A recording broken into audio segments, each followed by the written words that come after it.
भगवत गीता में सनातन धर्म की नीतियों का स्पष्ट वर्णन है। गीता में 18 अध्याय और 700 श्लोक हैं। इसी ज्ञान रूपी महासागर की कुछ बूंदें सार के रूप में यहाँ प्रस्तुत की गई हैं। इन बूंदों को ग्रहण करके आप अपने जीवन को आशाओं से भरें और सुख एवं संपन्नता से परिपूर्ण जीवन जिएं। महाभारत के युद्ध के समय कुरुक्षेत्र की रणभूमि में भगवान श्री कृष्ण ने अर्जुन को जो उपदेश दिया है, उन्हीं उपदेशों का संकलन है श्रीमद् भगवद गीता। असल में यह उपदेशों का संकलन प्रश्न और उत्तर के रूप में है। अर्जुन कई प्रश्नवाचक चिन्हों के भंवर में फंसे हुए होते हैं और भगवान श्री कृष्ण इन्हीं प्रश्नों का उत्तर देते हुए अर्जुन को इस चक्रव्यूह से बाहर निकालते हैं। भगवत गीता ही है जो आधुनिक युग में समस्याओं से घिरे हुए मनुष्य को एक कर्मशील जीवन जीने के लिए प्रेरित करती है। गीता ऐसे प्रेरणादायक संदेशों का महासागर है जो जीवन से निराश मनुष्य को आशाओं से भर देती है। ठीक उसी प्रकार जिस प्रकार भगवान श्री कृष्ण ने अर्जुन की निराशाओं को दूर किया और उसे युद्ध लड़ने के लिए प्रेरित किया। आज की इस भागती दौड़ती जिंदगी में मानव को, उसके मन को, उसकी आत्मा को अगर कोई शांत, स्थिर और प्रसन्नचित रख सकता है तो वह है गीता के उपदेश।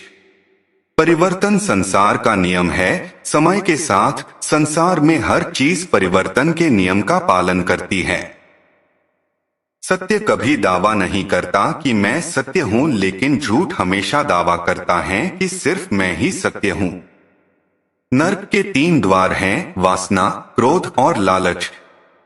किसी का अच्छा ना कर सको तो बुरा भी मत करना, क्योंकि दुनिया कमजोर है लेकिन दुनिया बनाने वाला नहीं। सदैव संदेह करने वाले व्यक्ति के लिए प्रसन्नता ना इस लोक में है ना ही कहीं और। जो चीजें हमारे दायरे से बाहर हो उसमें समय गंवाना मूर्खता ही होगी। न तो यह शरीर तुम्हारा है और न ही तुम इस शरीर के मालिक हो। यह शरीर 5 तत्वों से बना है, आग, जल, वायु, पृथ्वी और आकाश। एक दिन यह शरीर इन्हीं 5 तत्वों में विलीन हो जाएगा। जिंदगी में हम कितने सही हैं और कितने गलत हैं, यह केवल 2 लोग जानते हैं, एक परमात्मा और दूसरी हमारी अंतरात्मा। परिवर्तन ही संसार का नियम है। एक पल में हम करोड़ों के मालिक हो जाते हैं और दूसरे पल ही हमें लगता है कि हमारे पास कुछ भी नहीं है। क्रोध से भ्रम पैदा होता है, भ्रम से बुद्धि व्यग्र होती है। जब बुद्धि व्यग्र होती है तब तर्क नष्ट हो जाता है। जब तर्क नष्ट होता है तब व्यक्ति का पतन हो जाता है। जैसे अंधेरे में प्रकाश की ज्योति जगमगाती है, ठीक उसी प्रकार से सत्य की चमक भी कभी फीकी नहीं पड़ती। इसलिए व्यक्ति को सदैव सत्य के मार्ग पर चलना चाहिए। मनुष्य जिस रूप में ईश्वर को याद करता है, ईश्वर भी उसे उसी रूप में दर्शन देते हैं। अपने आप को भगवान के प्रति समर्पित कर दो, यही सबसे बड़ा सहारा है। जो कोई भी इस सहारे को पहचान गया है वह डर, चिंता और दुखों से आजाद रहता है। इंद्रियों की दुनिया में कल्पना सुखों की प्रथम शुरुआत है और अंत भी जो दुख को जन्म देता है। मन की गतिविधियों, होश, श्वास और भावनाओं के माध्यम से भगवान की शक्ति सदा तुम्हारे साथ है और लगातार तुम्हें बस एक साधन की तरह प्रयोग करके सभी कार्य कर रही है। बुरे कर्म करने वाले, सबसे नीच व्यक्ति जो राक्षसी प्रवृत्तियों से जुड़े हुए हैं और जिनकी बुद्धि माया ने हर ली है, वो मेरी पूजा या मुझे पाने का प्रयास नहीं करते। बुद्धिमान को अपनी चेतना को एकजुट करना चाहिए और फल के लिए इच्छा छोड़ देनी चाहिए। सज्जन व्यक्तियों को सदैव अच्छा व्यवहार करना चाहिए, क्योंकि इन्हीं के पद चिन्हों पर सामान्य व्यक्ति अपने रास्ते चुनता है। निर्माण केवल पहले से मौजूद चीजों का प्रक्षेपण है। अपने अनिवार्य कार्य करो, क्योंकि वास्तव में कार्य करना निष्क्रियता से बेहतर है। इस संपूर्ण संसार में कोई भी व्यक्ति महान नहीं जन्मा होता है, बल्कि उसके कर्म उसे महान बनाते हैं। गीता में कहा गया है, कोई भी अपने कर्म से भाग नहीं सकता, कर्म का फल तो भुगतना ही पड़ता है। अपने कर्म का पालन करो, क्योंकि वास्तव में कर्म अकर्म से बेहतर है।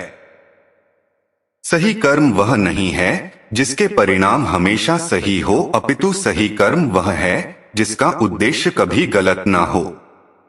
इंसान हमेशा अपने भाग्य को कोसता है, यह जानते हुए भी कि भाग्य से भी ऊंचा उसका कर्म है जिसके स्वयं के हाथों में है। बिना फल की कामना से किया गया कार्य ही सच्चा कर्म है। ईश्वर चरण में हो समर्पण वही केवल धर्म है। ज्ञानी व्यक्ति ज्ञान और कर्म को एक रूप में देखता है।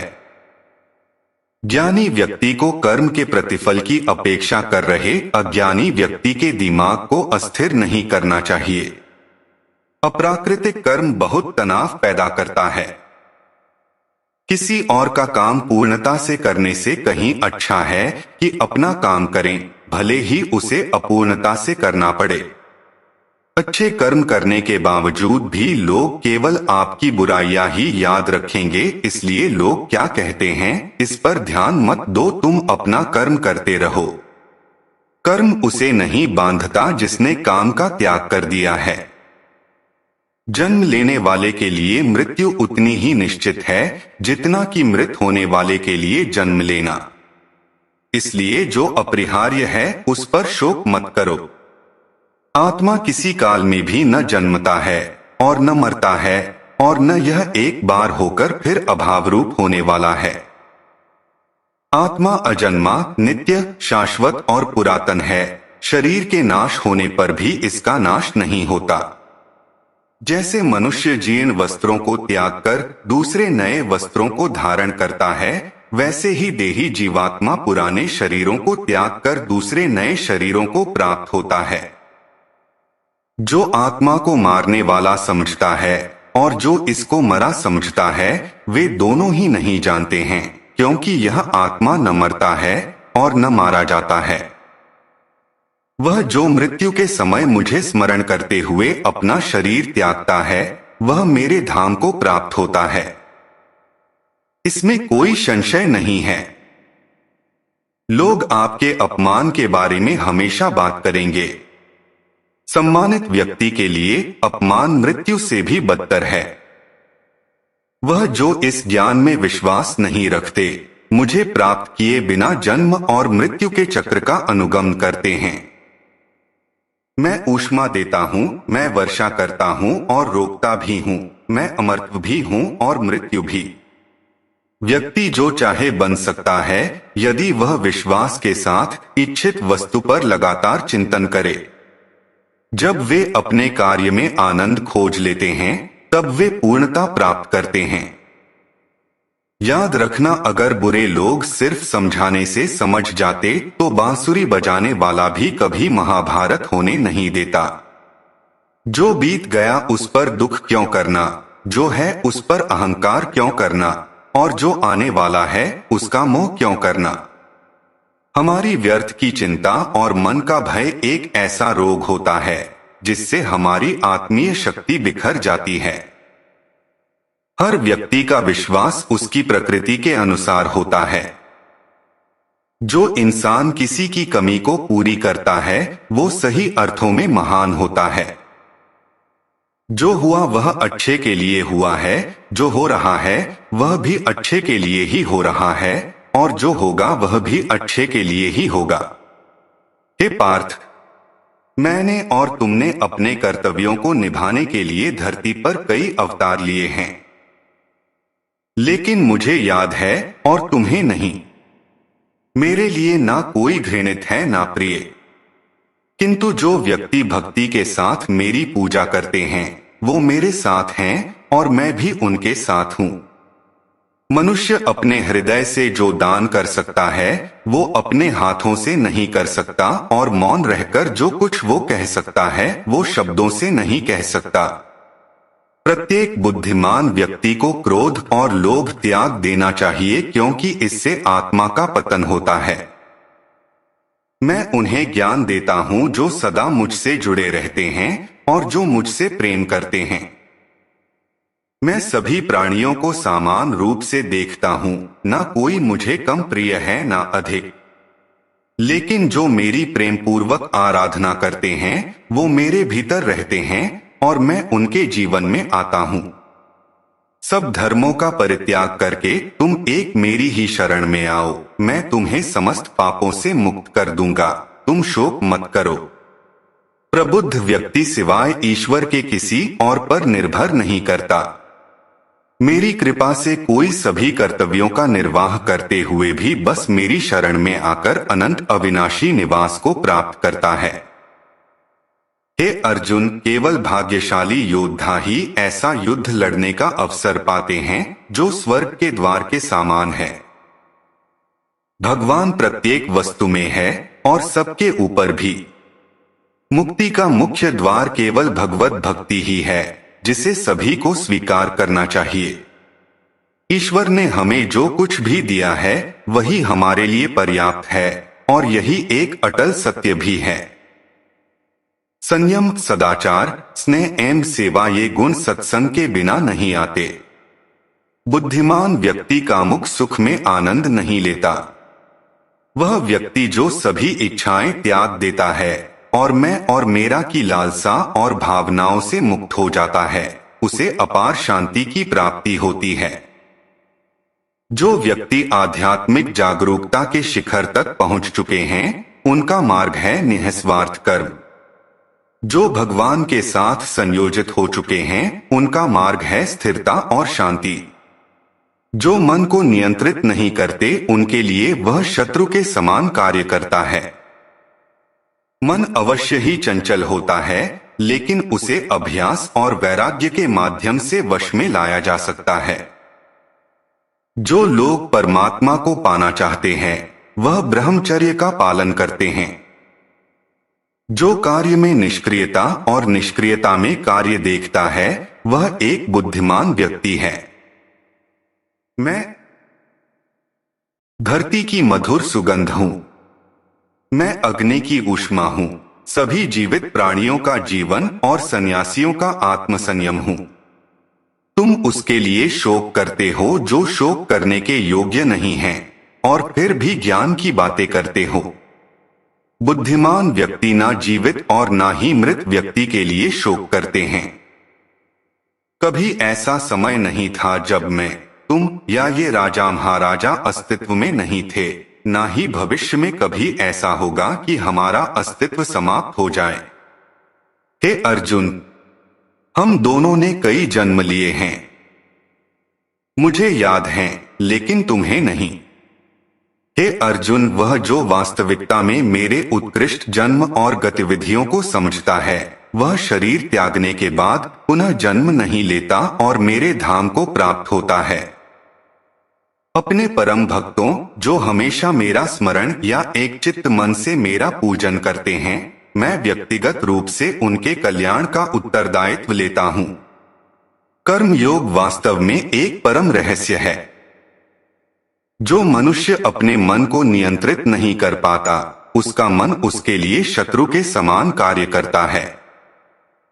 आत्मज्ञान की तलवार से काटकर अपने हृदय से अज्ञान के संदेह को अलग कर दो। अनुशासित रहो, उठो, माफ करना और शांत रहना सीखिए। ऐसी ताकत बन जाओगे कि पहाड़ भी रास्ता देंगे।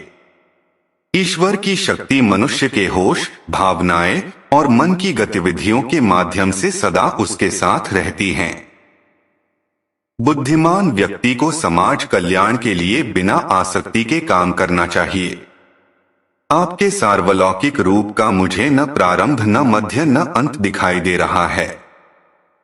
मैं अपने कर्मों से बंधा हुआ नहीं हूँ, क्योंकि मुझे मेरे द्वारा किए गए कर्मों के प्रतिफल की कोई इच्छा नहीं है। यद्यपि मैं इस तंत्र का रचयिता हूँ, लेकिन सभी को यह ज्ञात होना चाहिए कि मैं कुछ नहीं करता और मैं अनंत हूँ। जब वे अपने कार्य में आनंद खोज लेते हैं तब वे पूर्णता प्राप्त करते हैं। जब तक शरीर है तब तक कमजोरियां तो रहेगी ही, इसलिए कमजोरियों की चिंता छोड़ो और जो सही कर्म है उस पर अपना ध्यान लगा। जब इंसान की जरूरत बदल जाती है तब इंसान के बात करने का तरीका बदल जाता है। ईश्वर से किए गए प्रार्थना से इंसान की परिस्थिति या तकदीर बदले या ना बदले, पर उस प्रार्थना से इंसान के चरित्र में जरूर बदलाव आता है। वह जो सभी इच्छाएं त्याग देता है और मैं और मेरा की लालसा और भावना से मुक्त हो जाता है, उसे शांति प्राप्त होती है। इंसान को जीवन में अपने इच्छाओं के अनुरूप जीने के लिए जुनून की आवश्यकता होती है, वरना हर इंसान की परिस्थितियां तो हमेशा विपरीत ही होती है। इस जीवन में ना कुछ खोता है ना व्यर्थ होता है। जीवन न तो भविष्य में है न अतीत में है, जीवन तो बस इस पल में है। जो इस लोक में अपने काम की सफलता की कामना रखते हैं वे देवताओं का पूजन करें। जिस मनुष्य के अंदर ज्ञान की कमी और ईश्वर में श्रद्धा नहीं होती, वो मनुष्य जीवन में कभी भी आनंद और सफलता को प्राप्त नहीं कर पाता। इस संसार में हम खाली हाथ आए थे और खाली हाथ ही जाएंगे। जो आज हमारा है वह कल किसी और का होगा, इसलिए हम अपने जीवन में जो भी करते हैं उसे पूरी श्रद्धा के साथ अपने इष्ट देव को अर्पण कर देना चाहिए। हे अर्जुन, तुम्हारा क्या गया जो तुम रोते हो? तुम क्या लाए थे जो तुमने खो दिया? तुमने क्या पैदा किया था जो नष्ट हो गया? तुमने जो लिया यहीं से लिया, जो दिया यहीं पर दिया। जो आज तुम्हारा है कल किसी और का होगा, क्योंकि परिवर्तन ही संसार का नियम है। जो कोई भी जिस किसी भी देवता की पूजा विश्वास के साथ करने की इच्छा रखता है, मैं उसका विश्वास उसी देवता में दृढ़ कर देता हूँ। हे अर्जुन, मैं भूत, वर्तमान और भविष्य के सभी प्राणियों को जानता हूँ, किंतु वास्तविकता में कोई मुझे नहीं जानता। स्वर्ग प्राप्त करने और वहां कई वर्षों तक वास करने के पश्चात एक असफल योगी का पुण्य एक पवित्र और समृद्ध कुटुंब में जन्म होता है। जब इंसान अपने काम में आनंद खोज ज्यादा खुश होने पर और ज्यादा दुखी होने पर निर्णय नहीं लेना चाहिए, क्योंकि यह दोनों परिस्थितियां आपको सही निर्णय नहीं लेने देती हैं।